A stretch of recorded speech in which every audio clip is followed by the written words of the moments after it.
बोलिए भगवान श्री कृष्ण की जय। गुरु नारायण भगवान की जय। हम श्रीमद् भागवत महापुराण में आई हुई स्तुतियों को पढ़ रहे हैं।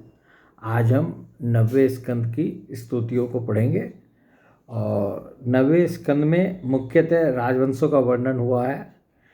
इक्ष्वाकु के जन्म, क्रम, वंश परंपरा, वंश विस्तार, महात्मा, सिद्धिमन, ईला एवं तारा के उपाख्यान, इन सब का वर्णन किया गया है। और इनके अतिरिक्त सूर्य वंश का वृतांत, ससाद और नरक आदि राजाओं का वर्णन, सुकन्या का चरित्र, सरियाती, खड़वांग, मानधाता, सोबरी, सगर, बुद्धिमान, ककुत्स और कौशलेंद्र भगवान राम के सर्वपापारी चरित्र का वर्णन भी इसी स्कंद में है। तो और इस तरह के राजवंशों का जो वर्णन हुआ है, इसमें स्तुतियाँ बहुत कम हुई आई हैं। और 2 स्तुति हमने जो है इस स्कंद से ली हैं। तो एक स्तुति जो है वो 8वें स्कंद में आती है।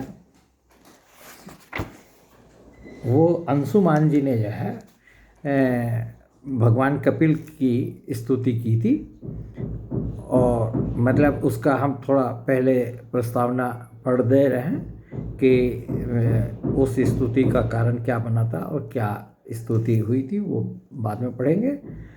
सगर जो है चक्रवर्ती सम्राट थे। और ये स्तुति जो है जो हम पढ़ने जा रहे हैं, ये स्कंद 9 के 8वें अध्याय में आती है। सगर चक्रवर्ती सम्राट थे। उन्हीं के पुत्रों ने पृथ्वी खोदकर समुद्र बना दिया था। राजा सगर ने और ऋषि के उपदेशानुसार अश्वमेघ यज्ञ के द्वारा संपूर्ण वेद एवं देवता में आत्मस्वरूप सर्वशक्तिमान भगवान की आराधना की। उसके यज्ञ में जो घोड़ा छोड़ा गया था उसे इंद्र ने चुरा लिया था। उस समय महारानी सुमति के गर्भ से उत्पन्न सगर के पुत्रों ने अपने पिता के आज्ञानुसार घोड़े के लिए सारी पृथ्वी छान डाली। जब उन्हें कहीं घोड़ा न मिला तब उन्होंने बड़े घमंड से सब ओर से पृथ्वी को खोद डाला। खोदते खोदते उन्हें पूर्व और उत्तर के कोने पर कपिल मुनि के पास अपना घोड़ा दिखाई दिया। घोड़े को देखकर वे 60,000 राजकुमार शस्त्र उठाकर यह कहते हुए उनकी ओर दौड़ पड़े कि यही हमारे घोड़े को चुराने वाला चोर है। यानी कि कपिल मुनि को जो है कि यहाँ घोड़ा खड़ा देखा उन्होंने, तो वो कहने लगे कि ये जो है यही हमारे घोड़े को चुराने वाला चोर है। देखो तो सही, इसने इस समय कैसे आंख मूंद रखी है, यह पापी है, इसको मार डालो मार डालो। उसी समय कपिल मुनि ने अपनी पलकें खोली। जब वो इस प्रकार चिल्लाए तो कपिल मुनि की आंखें खुल गई।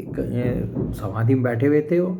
इंद्र ने राजकुमारों की बुद्धि हर ली थी। इसी से उन्होंने कपिल मुनि जैसे महापुरुष का तिरस्कार किया।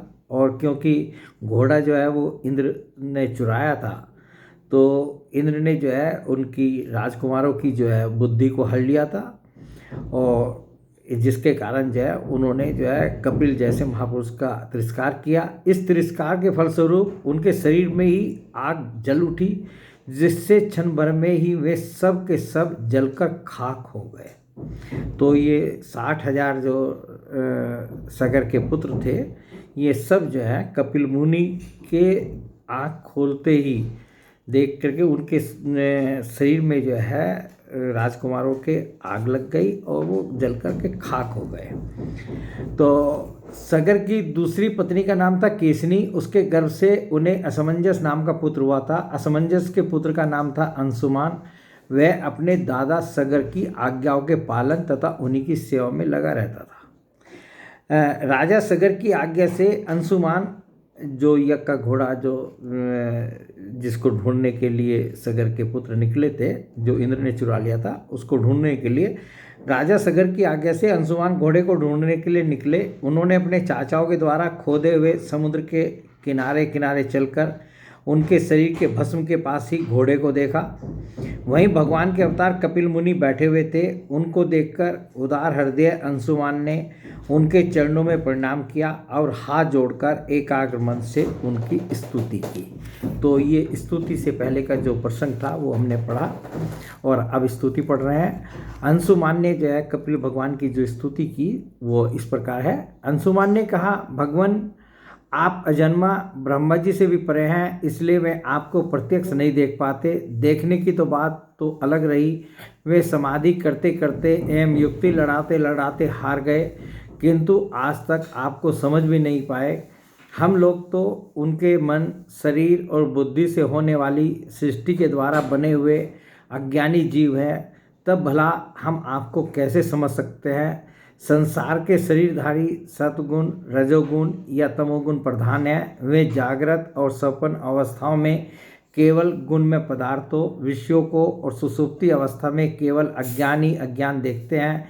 इसका कारण यह है कि वे आपकी माया से मोहित हो रहे हैं। वे बहिर्मुख होने के कारण बाहर की वस्तुओं को तो देखते हैं, पर अपने ही हृदय में स्थित आपको नहीं देख पाते। आप एक रस हैं, ज्ञान घन है, सनंदन आदि मुनि, जो आत्मस्वरूप के अनुभव से माया के गुणों के द्वारा होने वाले भेदभाव को और उसके कारण अज्ञान को नष्ट कर चुके हैं, आपका निरंतर चिंतन करते रहते हैं।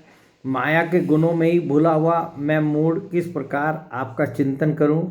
माया उसके गुण और गुणों के कारण होने वाले कर्म एवं कर्मों के संस्कार से बना हुआ लिंग शरीर आप में है या नहीं, आप में है ही नहीं। न तो आपका नाम है और न तो रूप, आप में न कार्य है न तो कारण। आप सनातन आत्मा हैं। ज्ञान का उपदेश करने के लिए ही आपने यह शरीर धारण कर रखा है। हम आपको नमस्कार करते हैं। प्रभो, यह संसार आपकी माया की करामात है। इसको सत्य समझकर काम, लोभ, ईर्ष्या और मोह से लोगों का चित्त शरीर और घर आदि में भटकने लगता है। लोग इसी के चक्कर में फंस जाते हैं। समस्त प्राणियों के आत्मा प्रभो, आप आज आपके दर्शन से मेरे मोह की वह दृढ़ फांसी कट गई, जो कामना, कर्म और इंद्रियों को जीवन दान देती है। तो जब अंशुमान जी ने जो है भगवान कपिल की इस प्रकार स्तुति की, तो कपिल भगवान ने कहा, बेटा, यह घोड़ा तुम्हारे पितामह का एक पशु है, इसे तुम ले जाओ। तुम्हारे जले हुए चाचाओं का उद्धार केवल गंगा जल से होगा और कोई उपाय नहीं है। और ये भी बता दिया उनको, अंशुमान जी को, भगवान कपिल ने, कि तुम्हारे चाचाओं का उद्धार जो है, जो ये राख तुम पड़ी हुई देख रहे हो इनके शरीरों की, तो इसका उद्धार जो है, उनका उद्धार जो है सिर्फ जो है गंगा जल से ही होगा। तो उसके लिए तुम प्रयत्न करो। तो एक तो स्तुति जो है ये आ गई, और एक दूसरी बहुत छोटी सी स्तुति है। वो जब भगवान राम जो है समुद्र से रास्ता देने के लिए प्रार्थना करने गए थे, तो समुद्र ने उनकी स्तुति की थी, और ये 9वें स्कंद के 10वें अध्याय में आती है। बहुत छोटी सी स्तुति है, तो इसकी हम प्रस्तावना थोड़ा पढ़ रहे हैं। ब्रह्मा और शंकर जिनके चरणों की वंदना करते हैं, वे भगवान श्री राम मनुष्य की सी लीला करते हुए बंदरों की सेना के साथ समुद्र तट पर पहुँचे। वहाँ उपवास और प्रार्थना से जब समुद्र पर कोई प्रभाव न पड़ा, तब भगवान ने क्रोध की लीला करते हुए अपनी उग्र एवं टेढ़ी नज़र समुद्र पर डाली।